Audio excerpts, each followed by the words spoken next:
우리가 살고 있는 이 세상은 끊임없이 화폐 발행량이 증가하는 법정화폐의 세상입니다. 쉽게 말해 과거 수량이 제한적이었던 금을 화폐로 사용했던 금본위제와 달리 각국 정부가 화폐 발행권을 갖고 마음만 먹으면 언제든 종이돈을 찍어낼 수 있는 현재의 환경에서는 정부에서 돈이 필요할 때마다 이런저런 이유들을 붙여서 화폐를 더 찍어내고 그렇게 시장에 풀린 돈은 화폐 가치의 하락을 만들어냅니다. 그리고 이건 각국 정부 입장에서는 너무나도 쉽고 편리하고 깔끔한 방법입니다. 왜냐면 국민들을 압박해서 세금을 더 걷거나 강제로 빼앗아가지 않아도 국민들의 돈을 야금야금 빼갈 수 있으니까요. 그리고 이런 환경에 젖어있는 정치인과 국민들은 매년 화폐 가치가 조금씩 하락하며 생기는 인플레이션, 즉 물가 상승을 당연하게 받아들입니다. 그리고 완만한 물가 상승은 모든 재화의 가격을 조금씩 올려주고 이에 따라서 인건비, 즉 자신의 소득도 증가하기 때문에 경제에 도움이 된다고 생각하죠. 하지만 문제는 그 적당선이라는 게 과연 유지될 수 있겠냐는 겁니다. 정부가 마음만 먹으면 언제든 돈을 찍어낼 수 있는데 정말 꼭 필요할 때만, 정말 어쩔 수 없을 때만 찍어내고 절제할 거라고 믿고 국민들도 정부에서 돈줄 조여서 시중에 풀린 돈을 쫙 빨아들이면 설령 자신의 자산 가격은 떨어지더라도 미래 세대를 위해서 너무 많이 풀린 돈은 이참에 많이 회수하는 게 좋겠다라고 생각할 거냐는 겁니다. 아니죠. 자기 자산의 가치가 계속 떨어지고 자신의 표와 인기가 계속 떨어지는 행위를 이기적인 인간인 우리가 할 가능성은 거의 제로에 가깝지 않을까요? 자, 그럼 우리는 현재 우리가 살고 있는 이 자본주의의 가장 중요한 특징 중 하나를 알게 되었습니다. 화폐 발행량은 점점 증가한다. 그리고 시간이 지나면 지날수록 점점 더 많은 돈이 풀릴 수밖에 없다. 왜? 그동안 누적된 통화량 자체의 사이즈가 증가했으니까 추가로 발행하는 통화량 역시 전체 사이즈에 비례해서 늘어나야 정책적 효과가 있으니까요. 이건 마치 마약 환자가 처음엔 소량의 마약만으로도 만족하지만 시간이 지나면 지날수록 점점 더 강하고 많은 양의 약물이 있어야만 만족하게 되는 것과 비슷한 거죠. 자, 그럼 우리 같은 투자자들은 이런 상황에서 어떤 생각을 자연스럽게 하게 될까요? 특히 장기적 우상향 구조의 자산을 발견해서 오랫동안 투자하겠다는 생각을 하고 있는 장기 투자 마인드로 이 상황을 판단한다면 어떤 투자 전략을 생각할 수 있을지 한번 생각해 볼 만하지 않을까요?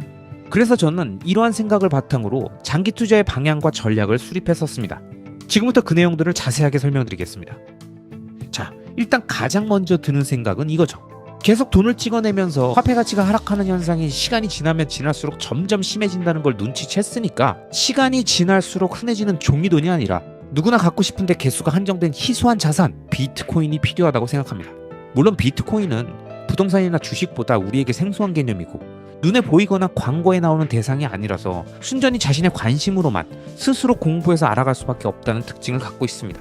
그래서 더더욱 비트코인을 정확히 이해하기 어렵고 그렇다 보니까 언론에서 하는 이야기와 유명 인사가 하는 몇몇 이야기로만 비트코인을 판단하고 선입견이 생기게 되는 경우가 많죠.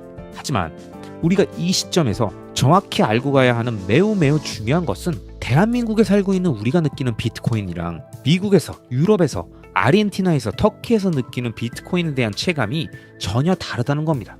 현재 경기가 좋지 않거나 후진국인 나라의 얘기들은 다 빼고 전 세계 자산시장의 흐름을 주도하고 있는 미국에서 현재 비트코인을 어떻게 생각하고 있는지 여러분들은 정확히 알고 계십니까? 아마 지금부터 제가 말씀드리는 내용을 모르시는 분들도 많을 겁니다. 잘 들어보세요.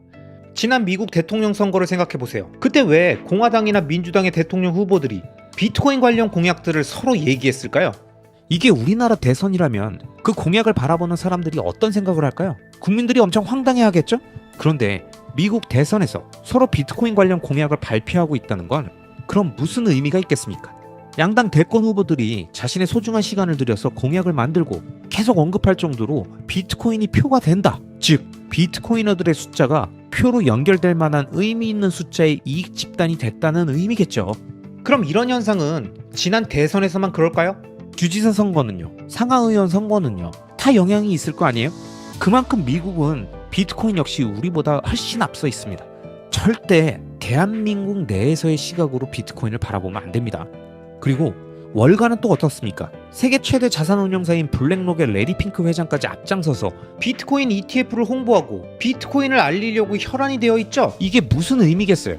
비트코인에 대해서 잘 모르겠다고 하더라도 일단 가치 판단하지 마시고 이 현상을 보시면 이게 무슨 의미겠냐고요. 비트코인이 금융상품으로 돈이 된다, 수요가 있다라는 상업적 판단이 이미 월가엔 서 있다라는 거잖아요. 그러니까 종합해보면 현재 우리나라 안에서는 전혀 그런 분위기가 아니지만 적어도 미국 내에서는 비트코인이 정치인들에게 표에도 영향을 주고 월가의 자본가들의 돈에도 영향을 줄 정도로 성장했다는 겁니다. 그런데도 이걸 내가 비트코인은 사기다 라고 한다고 미국 정치인들이 비트코인을 억압하고 월가에서 비트코인 상품을 안 만들겠냐는 겁니다. 아니겠죠. 그죠? 그럼 이럴 때 현명한 투자자라면 자신이 모르는 무언가가 있다고 생각하고 진지하게 각 잡고 제대로 공부해보고 비트코인에 대한 가치 판단은 그 이후에 진행하는 게 어떻겠냐고 말씀드려보는 겁니다. 왜냐? 비트코인이야말로 핵심 지역의 부동산이나 세계 최고의 기업들의 주식보다 훨씬 더 희소하고 대체 불가능한 존재이기 때문입니다. 오히려 이 특성들을 가장 정확히 갖고 있는 게 비트코인이라고 할 수 있을 정도예요. 그렇기 때문에 비트코인을 정확하게 이해하고 나면 우리나라의 지정학적 위기의 순간이 오든 경제가 붕괴되는 국가 구도의 순간이 오든 끊임없이 화폐 가치가 떨어지든 상관없이 이 모든 극단적 상황에도 자신과 가족을 지킬 수 있는 소중한 가치물로서의 역할을 해줄 겁니다. 만약 이 영상을 보시고 비트코인에 대해서 궁금증이 생기셨다면 제 채널의 재생 목록에 있는 비트코인 관련 영상들과 비트코인 관련 핵심 영상들을 통합한 지금 보시는 이 영상을 위에 카드로 띄워놨으니까요. 한번 살펴보시기 바랍니다. 제시 리버모어는 자신의 기가 막힌 감과 천재적인 판단으로 때마침 주가 폭락에 배팅하는 도박적인 공매도를 걸어놨고 이 한방의 선택으로 제시는 하루에 30억 달러, 원화로 3조 9천억 원을 법니다. 이 책에서는 제시 리버모어처럼 한때는 레전드였지만 지금은 아무도 기억하지 못하는 또 한 명의 투자자를 소개하고 있습니다. 버크셔 해서웨이의 워렌 버핏과 찰리 먼거 말고 제3의 멤버가 있었다는 사실을 알고 계십니까? 바로 릭 게린이라는 사람입니다. 이 게린이라는 인물이 버핏, 먼거와 함께 공동으로 투자하고 사업을 맡길 매니저도 함께 뽑던 사람인데 어느 순간 갑자기 투자의 역사에서 사라졌습니다. 투자의 세계에는 늘 떠오르는 스타가 있고 언제나 최고의 수익률을 자랑하는 엄청난 투자자들이 존재하지만 끝까지 존재하고 위대한 투자자로 추앙받는 사람은 그리 많지 않습니다. 왜 그럴까요? 그 이유는 바로 투자의 세계에서 가장 중요한 가치가 수익률이 아닌 생존이기 때문입니다. 제가 좋아하는 모건 하우절의 돈의 심리학을 보면 이런 구절이 나옵니다. 부자가 되는 방법에는 100만 가지가 있고 그 방법을 다룬 책도 많다. 그러나 부자로 남는 방법은 하나뿐이다. 겸손함과 편집증이 어느 정도 합쳐져야 한다. 여러분, 이 문장의 의미에 대해서 이번 영상을 통해 투자의 세계에서 가장 중요하고 저 역시 가장 의미 있는 가치 중에 하나로 생각하고 있는 생존의 중요성에 대해서 실존 인물 2명의 이야기를 통해서 설명해 드리겠습니다. 먼저 트레이딩을 좀 하신 분들이라면 제시 리버모어라는 인물에 대해서 잘 아실 겁니다. 1877년에 태어나서 14살의 나이에 단돈 5달러를 들고 가출해서 그 당시 사람들이 트레이더라는 직업이 있는 줄조차 몰랐던 시절에 전문 트레이더로 활동하면서 30살의 나이에 현재 물가 기준으로 1억 달러, 원화로 1300억 원을 번 전설적인 인물입니다. 그리고 그가 활동하던 시기에 우리 모두가 알고 있는 공포의 그 단어, 1929년 10월의 일주일 동안 주식시장 시총의 3분의 1이 사라진 블랙 먼데이를 겪은 인물입니다. 그 당시 이 공포의 폭락장으로 인해서 수많은 월스트리트의 투기꾼들이 자살했다라는 뉴스가 이곳저곳에서 들려오고 있다 보니까 집에 돌아오지 않았던 제시 리버모어를 가족들이 애타게 찾고 있었죠. 그런데 다행히 제시는 아무 일 없이 집에 돌아왔고 아내와 아이들은 울면서 남편을 맞이하면서 괜찮냐고 제시에게 물어봤다고 합니다. 그런데 사실 제시 리버모어는 자신의 기가 막힌 감과 천재적인 판단으로 때마침 주가 폭락에 배팅하는 도박적인 공매도를 걸어놨고 이 한방의 선택으로 제시는 하루에 30억 달러, 원화로 3조 9천억 원을 법니다. 단 하루에 3조 9천억 원을 벌었다면 이건 어떤 기분일까요? 그것도 모두가 자산이 폭락하고 있는 가운데 혼자 4조 원 가까운 돈을 벌면서 제시 리버모어는 그 당시 세계에서 가장 부유한 사람 중 한 명이 되었습니다. 그런데 난 왜 누군지 모르지? 라고 생각하시는 구독자님들이 많으실 텐데요. 여러분들이 모르시는 데는 다 이유가 있습니다. 왜냐면 이야기는 여기서 해피엔딩으로 끝나지 않고 시간이 더 흘러 4년 후로 넘어갑니다. 1929년에 대박을 쳤던 리버모어는 모든 투자자들이 그렇고 모든 인간이 그렇듯이 자신감에 넘친 나머지 점점 큰 배팅을 했고 결국 그높던 수익률은 평균으로 회귀하며 감당할 수 없는 엄청난 빚을 지게 됐고 결국 주식시장에서 모든 걸 잃었습니다. 그리고 자신의 파산으로 자괴감과 수치감을 느꼈던 리버모어는 1933년에 이틀간 잠적해서 뉴욕타임즈에 글을 찾는 기사 내용이 올라오고 가족들이 애를 태우면서 기다렸는데 결국 집으로 돌아왔지만 스스로 목숨을 끊고 투자의 세계에서 사라졌습니다. 그리고 지금 이 순간 사람들이 피터 린치, 워렌 버핏은 알아도 제시 리버모어를 모르는 이유가 바로 시장에서 생존하지 못했기 때문입니다. 그래서 모건 하우저는 이 책에서 금전적인 성공을 한 단어로 요약한다면 생존이라고 생각했습니다. 미국 주식시장에 상장될 수 있을 만큼의 성공적인 회사의 40%는 시간이 지나면서 점점 우하향해서 결국 시가총액이 0이 되는 게 바로 자본주의이며, 그렇기 때문에 이곳에서는 돈을 버는 것도 어렵지만 돈을 잃지 않는 것 역시 전혀 다른 별개의 영역이라고 모건 하우저는 얘기합니다. 그러면서 돈을 버는 것은 리스크를 감수하고 낙천적으로 사고하고 적극적 태도를 갖는 게 필요하다면 돈을 잃지 않는 건 겸손해야 하고 돈이 빨리 사라질 수 있음을 두려워할 줄도 알아야 한다고 말하면서 번 돈의 일부는 운에 의해 주어진 것이기 때문에 그 행운이 계속 반복될 것이라는 생각을 버리고 겸손한 태도를 가질 필요가 있다고 강조합니다. 이 책에서는 제시 리버모어처럼 한때는 레전드였지만 지금은 아무도 기억하지 못하는 또 한 명의 투자자를 소개하고 있습니다. 혹시 구독자님들은 버크셔 해서웨이의 워렌 버핏과 찰리 먼거 말고 제3의 멤버가 있었다는 사실을 알고 계십니까? 솔직히 전 이 책을 보고 처음 알았는데 바로 릭 게린이라는 사람입니다. 이 게린이라는 인물이 버핏, 먼거와 함께 공동으로 투자하고 사업을 맡길 매니저도 함께 뽑던 사람인데 어느 순간 갑자기 투자의 역사에서 사라졌습니다. 이에 대해 워렌 버핏이 했던 이야기를 들어보면 자신과 찰리는 본인들의 투자 방식을 통해 엄청난 부자가 될 거라는 사실을 알고 있었기 때문에 투자를 서두르지 않았던 반면 릭은 똑똑했지만 서둘렀다고 합니다. 그는 1973년부터 1974년까지 이어진 경기 하락 국면에 대출을 사용해서 투자금을 늘렸는데 그동안 주식시장이 70% 하락하면서 주식 가격이 단법과 밑으로 내려가면서 마진콜이 들어오게 되다 보니까 게리는 현금을 확보하기 위해서 본인이 갖고 있던 버크셔 해서웨이 주식을 $40도 안 되는 헐값에 팔면서 역사 속에서 사라진 거죠. 여러분, 앞서 나온 제시 리버모어와 릭 게린의 사례는 우리에게 많은 영감을 줍니다. 첫째, 투자에서 가장 중요한 것은 높은 수익률이 아니라 무조건 생존하는 것입니다. 그렇기 때문에 아무리 확실해 보이고 아무리 생각해도 정답이 맞다고 생각되는 상황에서도 절대 한 번에 모든 걸 잃을지 모르는 파산의 상황은 무조건 막아야 합니다. 그렇게 최악의 상황이 발생될 확률을 줄이고 생존할 확률을 계속 높여가는 것이 결국 돈을 벌고 지키기까지 하는 길인 겁니다.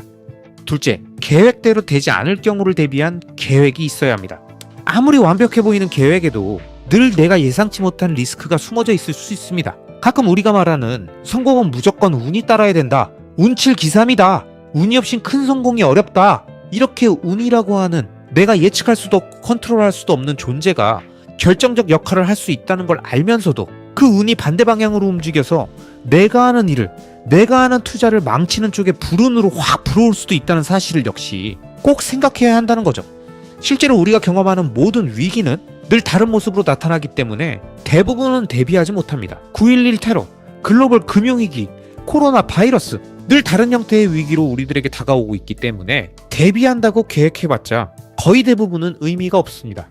결국 살아남았을 때만 그 모든 계획들이 의미 있고 빛나게 되는 거 아니겠습니까? 지난 부동산 하락기에 역전세로 무너진 투자자들을 보면 갭 투자를 하면서 임차인 보증금에 선순위로 은행 대출까지 풀로 땡겨서 갭을 최소화하면서 투자했던 분들이 대부분입니다. 이렇게 레버리지의 비율을 맥스로 올리려는 마인드가 바로 수익률 극대화라는 유혹 때문이고, 이 유혹에 빠져서 자신의 투자금을 최소화하고 은행과 임차인의 자금을 최대한 활용했다가 부동산 경기가 얼어붙는 시점이 강하게 오니까 그 순간을 견디지 못하고 줄줄이 파산하게 된 겁니다.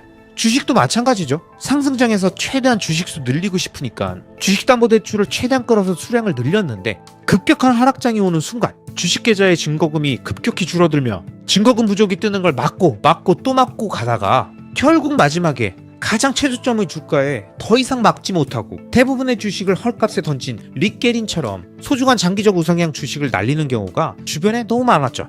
배율이 10배, 30배, 100배나 되는 선물 거래가 가능한 암호화폐의 경우엔 이런 청산 케이스가 주변에 널렸습니다.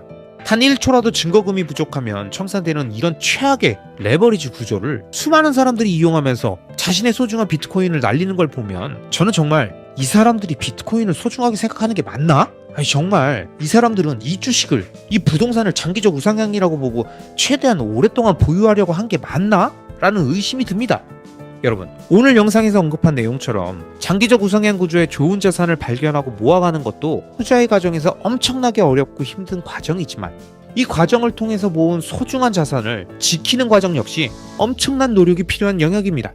그 자산을 지키고 불리는데 방해가 되는 요소들을 최대한 제거하고 구조적으로 자신에게 불리한 상황이 연출될 수 있는 경우의 수를 줄이는 행위만이 수량이 많고 적음을 떠나서 자신이 소중하게 생각하고 지키고 싶고 모으고 싶은 좋은 자산을 파산 없이, 마진콜 없이, 강제청산 없이, 돈맥경화로 터지는 일 없이 최대한 최악의 상황이 발생되지 않고 온전히 나머지 리스크를 시간으로 녹여 수익으로 치환할 수 있는 정상적인 투자의 구조를 만들어줘야 우리가 기대하는 2030년 그 자산들이 결국 위대한 결과를 구현했을 때, 그 놀라운 투자 성과를 보여줬을 때 뒤에서 씁쓸한 표정 짓지 않고 온전히 그 기쁨을, 그 성과를 누릴 수 있을 겁니다.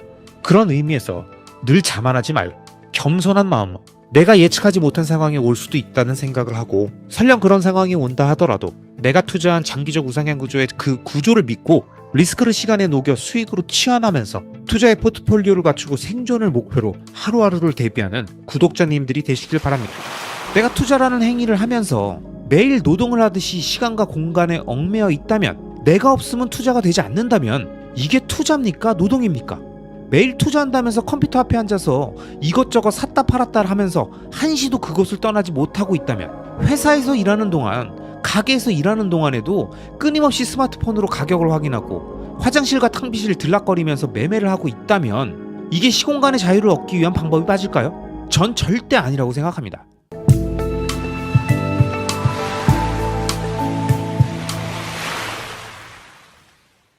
여러분은 투자를 왜 하십니까? 여러분은 왜 부동산에 투자하십니까? 여러분은 왜 미국 주식을 사고 파괴적인 혁신 기업에 투자하십니까? 왜 애플, 마이크로소프트, 구글, 아마존, 테슬라, 엔비디아, 메타 같은 기업들에 관심을 갖고 S&P, 나스닥 지수 ETF에 관심을 갖습니까?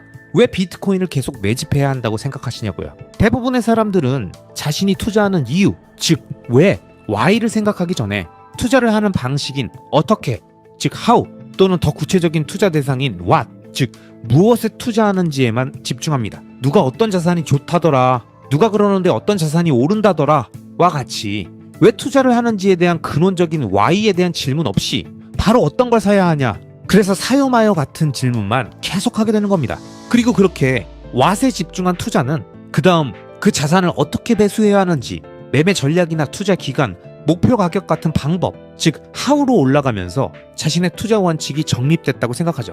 하지만 여러분, 이렇게 what에서 시작해서 how로 올라가는 방식의 사고는 그 문제의 본질을 생각하지 않고 가장 끝단의 지엽적인 내용들에만 집중한 사고의 흐름이기 때문에 언제든 본인이 생각하지 않은 흐름이 나오거나 급변하는 상황, 더 쏠깃한 다른 투자 대상이나 방법이 귀에 들어오면 팔랑거리는 귀와 함께 그곳으로 나비처럼 또 날아가 버립니다. 그럼 우리는 어떻게 투자를 시작해야 할까요? 제가 늘 말씀드리지만 투자에는 다양한 how와 what이 존재합니다. 그리고 이런 how와 what에는 정답이 없습니다. 왜냐면 난 왜 투자를 했는가? 난 왜 투자를 해야 하는가? 즉 이 why에 대한 질문에 어떤 답을 하느냐에 따라 그 다음에 이어지는 how와 what이 결정되기 때문입니다. 이 내용을 가장 잘 보여주는 표가 바로 테드톡 강의 동영상 역사상 역대 두 번째로 많이 재생된 레전드 영상을 2009년에 남기며 등장해서 세계적인 베스트셀러인 스타트 위드 Why를 저술한 사이먼 시넥의 골든서클 이론입니다. 사이먼 시넥의 골든서클은 원의 코어에 Y가 위치하고 그 다음에 How, 마지막에 What이 위치하면서 우리가 목표하는 모든 행동의 가치를 판단할 때 서클의 가장자리에 있어 쉽게 떠오르고 당장 손에 잡히는 What에 대한 고민이 아니라 코어에 해당되는 Why, 즉 그 행위에 대한 근원적인 질문과 자신의 목적, 대의, 신념을 먼저 명확하게 정의해야 그 흐름에 따라 자연스럽게 How와 What이 결정된다는 걸 설명해 줍니다. 그렇기 때문에 우리가 올바른 투자를 진행하려면 차분히 Why, How, What의 질문들을 순차적으로 던지면서 스스로의 생각을 정리해야 합니다. 자, 그럼 첫 번째 질문을 던집니다. 나는 왜 투자를 하는가? 이 근원적인 질문에 대한 답은 모두가 다 비슷한 듯 조금씩 다 다르겠지만 저는 여러 영상을 통해 이에 대한 제 생각을 여러분들께 말씀드렸습니다. 경제적 자립을 통해 시공간의 자유를 얻는다. 바로 이 문장이 제가 생각하는 투자를 하는 이유입니다. 만약 여러분이 직장인이라면 회사라는 타이틀과 명함이 없이는 단 하나도 스스로 만들거나 판매해 본 적이 없고 철저하게 경제적으로 월급에 의존된 상태니까 경제적 자립의 상태가 아니겠죠? 또한 매일 8시간 근무라는 시간과 공간의 제약을 받으면서 정년까지 근무하는 걸 목표로 살아가는 삶 역시 제가 생각하는 주도적인 삶이 아니었습니다. 매년 인사고가라는 회사의 제도에 맞춰서 타인의 손끝에 자신의 운명을 올려놓아야 하고, 그것보다 훨씬 큰 문제인 매년 화폐 가치가 실질 인플레이션 기준으로 8%씩 상승하고 있는 살인적인 현 상황을 우리들 대부분의 연봉 인상률은 절대 맞춰줄 수가 없다는 겁니다. 자, 이제 우리가 투자를 해야 하는 이유는 명확해졌습니다. 만약 우리가 경제적 자립과 시공간의 자유를 얻고자 한다면 현재 열심히 일해서 벌고 있는 노동소득과 자신의 남은 시간과 에너지를 매년 8% 이상 오르면서 가치를 방어해 줄 수 있는 자산이나 사업체 구축 또는 자신의 가치를 올리는 새로운 도전에 투입해야 한다는 겁니다. 그리고 이 모든 것들을 투자라는 사전적 의미인 이익을 얻기 위해 어떤 일이나 사업에 자본을 대거나 시간이나 정성을 쏟음이라는 표현처럼 자신이 생각하는 장기적 우상향 구조의 자산과 행위에 자신의 소중한 자본과 시간 그리고 에너지를 쏟아붓는 모든 걸 저는 투자라고 부릅니다. 하지만 이번 영상에서는 좀 더 범위를 좁혀서 자산 투자에 대한 부분만 계속 설명해 보겠습니다. 자, 여러분, 그럼 우린 왜 투자를 하고 있는지에 대해서 질문하고 경제적 자립을 통해 시공간의 자유를 얻는다라는 대답까지 하고 이 목표를 위해 자산에 투자한다라는 내용까지 정리했습니다. 그럼 자연스럽게 다음 질문이 나올 겁니다. 어떻게 투자를 해야 할까? 전 이에 대한 해답 역시 시공간의 자유라는 문장에서 찾을 수 있다고 생각합니다. 우리가 어떻게 투자를 할까를 고민할 때 가장 중요하게 생각해야 할 추가적인 질문은 이 투자가 나에게 시간의 자유를 주는가? 이 투자가 나에게 공간의 자유를 주는가? 바로 이겁니다. 내가 투자라는 행위를 하면서 매일 노동을 하듯이 시간과 공간에 얽매여 있다면, 내가 없으면 투자가 되지 않는다면 이게 투자입니까? 노동입니까? 매일 투자한다면서 컴퓨터 앞에 앉아서 이것저것 샀다 팔았다 하면서 한시도 그곳을 떠나지 못하고 있다면, 회사에서 일하는 동안, 가게에서 일하는 동안에도 끊임없이 스마트폰으로 가격을 확인하고 화장실과 탕비실 들락거리면서 매매를 하고 있다면 이게 시공간의 자유를 얻기 위한 방법이 맞을까요? 전 절대 아니라고 생각합니다. 적어도 제가 말씀드린 투자를 하는 이유인 시공간의 자유를 얻겠다는 개념하고는 안 맞는 거예요. 이 개념에 맞는 투자의 방법은 내가 투자의 결정을 내린 이후엔 그 투자를 이어가기 위해 끊임없이 자신의 시간을 들여서 순간순간 판단하는 일이 없는 투자, 내가 특정 장소에 계속 있지 않아도 되고, 그래서 어느 공간에서나 생각하고 판단해서 결정해도 전혀 문제없는 투자를 하는 겁니다. 대한민국 사람이라서 국내 주식에 투자하고 그러면서 국장은 횡보하는 박스피라 살아남기 위해선 샀다 팔았다 해야 되고, 꼭 화폐는 원화로 표시된 자산만 있어야 하고, 리스크 분산한다면서 달러 조금 들고 있는 게 아니라 전 세계 어느 곳으로 언제든 이동시킬 수 있는 진정한 시공간의 자유를 갖고 있는 건전화폐인 비트코인을 함께 보유하고 있으면 안 되냐고요. 이렇게 우리는 왜 투자를 하는가에 대한 질문의 답인 경제적 자립을 통해 시공간의 자유를 얻는다라는 투자의 이유를 정확히 도출하고 나니까 자연스럽게 어떻게 투자를 해야 하는지에 대한 접근법이 정리되지 않습니까? 그리고 저는 어떻게 투자를 해야 하는가에 대한 이 질문에 리스크를 시간에 녹여 수익으로 치환한다라는 저만의 철학을 한 문장으로 정립하고, 투자에서 가장 중요한 시간의 개념을 복리라는 개념, 시간선호라는 개념으로 확장해서 자연스럽게 장기 투자의 길로 들어서게 되었습니다. 하지만 아직도 수많은 사람들이 리스크를 시간이 아닌 매매의 타이밍으로 덜어내는 트레이더의 마인드로 행동하면서 본인은 투자를 하고 있다고 생각하는 오류를 보이고 있지만, 지금 이 순간에도 왜 투자를 해야 하는지와 어떻게 투자를 해야 하는지를 스스로 정리한 사람들은 자연스럽게 자신에게 맞는 투자의 방식을 선택하고 흔들림 없이 그 길을 가고 계실 겁니다. 그리고 그 중에는 저와 같은 답을 도출하고 장기 투자자의 길로 들어서서 리스크를 시간에 녹이는 방법을 계속 익히고 체화하기 위해서 끊임없이 마인드셋을 하고 시간 선호를 낮게 유지하기 위해 자신의 능력을 키우고 발전시키면서 월 현금 흐름 창출 능력을 높이기 위해서 노력하고 계시는 수많은 분들이 이 채널에 모여서 함께 이 영상을 봐주고 계십니다. 대한민국이라는 장기 투자의 불모지에서 장기 투자는 투자의 고전이나 나오는 재미없고 지루한 옛날 투자라는 생각에 쩔어있는 사람들이 아직도 넘쳐나는 이곳에서 시공간의 자유를 얻기 위해 가장 적합한 방식이 리스크를 시간에 녹여 수익으로 치환하는 장기 투자라는 걸 이해하신 현명한 분들이 집단으로 모여서 함께 영상을 보고 댓글로 소통하고 있다는 게 정말 놀라울 따름입니다. 그리고 다시 한번 이곳에 모여 계신 구독자님들께 진심으로 감사드립니다. 매일 아침 수많은 사람들이 오가는 도로와 지하철을 통해서 출근하고 회사와 자신의 가게에서 오늘도 바쁘게 하루를 시작하시는 구독자 여러분, 새로운 한 주가 시작되면 이번 주엔 이것 좀 해봐야지, 저것 좀 봐야지 하다가 정신없이 일주일이 지나가 버리시죠? 그렇게 일주일, 한 달, 두 달, 1분기 시간은 휙휙 지나갑니다. 그리고 우린 늘 이렇게 말합니다. 뭐 한 것도 없는데 시간만 계속 흐르네. 줄줄 새는구만, 줄줄 새. 그런데 여러분, 바쁘게 사는 우리들의 소중한 시간들이 줄줄 새듯이 흐르는 걸 어떻게 하면 아끼고 의미 있는 시간으로 바꿀 수 있을까요? 저는 자신 있게 장기적 우상향 구조의 자산에 장기 투자하라고 말씀드립니다. 그럼 그 투자의 모든 리스크는 시간이 녹여서 수익으로 치환해 주니까요. 절대 시간이 버려지지 않습니다. 이 말씀을 제가 계속 지겹게 드리고 있죠. 근데 어떻게 하겠습니까? 이게 사실인데요. 암튼 대부분의 사람들은 누군가 투자에 대해서 물으면 자신이 투자하는 종목이나 자산에 대한 설명으로 대부분의 시간을 할애합니다. 그 자산이 왜 좋고 뭐가 위대하고 앞으로 얼마나 오를 것이며 어떤 미래가 있다 등등 대부분 무엇에 투자하는가 이 왓에 집중하죠. 하지만 여러분, 제가 예전 골든서클 시리즈 영상들에서도 말씀드렸지만 경제적으로 자립된 상태를 통해 시간과 공간의 자유를 얻어서 내가 원하는 곳에서 원하는 사람들과 원하는 일을 하고 싶다는 이 진정한 자유의 확보는 어떤 자산에 투자했는가가 결정하지 않습니다. 그것보단 가장 먼저 어떻게 투자하는가 이 하우가 중요하고요. 더 나아가선 왜 투자하는가 이 why가 중요하다고 여러 번 말씀드렸죠. 하지만 여러분, 주변에 있는 많은 사람들 중에서 투자에 대한 이야기를 할 때 이렇게 why나 how에 대해서 말하는 사람이 있나요? 아마 현실 세계에서는 거의 만나기 힘들고 온라인에서도 가끔 보게 되겠죠. 그만큼 우리는 투자의 단기적인 성과에 집착하고 그 성과를 빠르게 만들어주는 종목, 자산, 그 what에 집중하고 맙니다. 그래도 이 채널을 구독해주시는 구독자님들은 거의 대부분 장기 투자자시니까 적어도 어떻게 투자할 것인가에 대해선 이미 머릿속으로 세팅이 다 끝나셨죠? 여러분이 알고 계신 그 내용을 한 문장으로 말씀드리면 장기적 우상향 구조의 자산에 자신의 시간과 에너지, 자본을 오랜 시간 지속적으로 투입하는 장기 투자를 진행하는 거죠.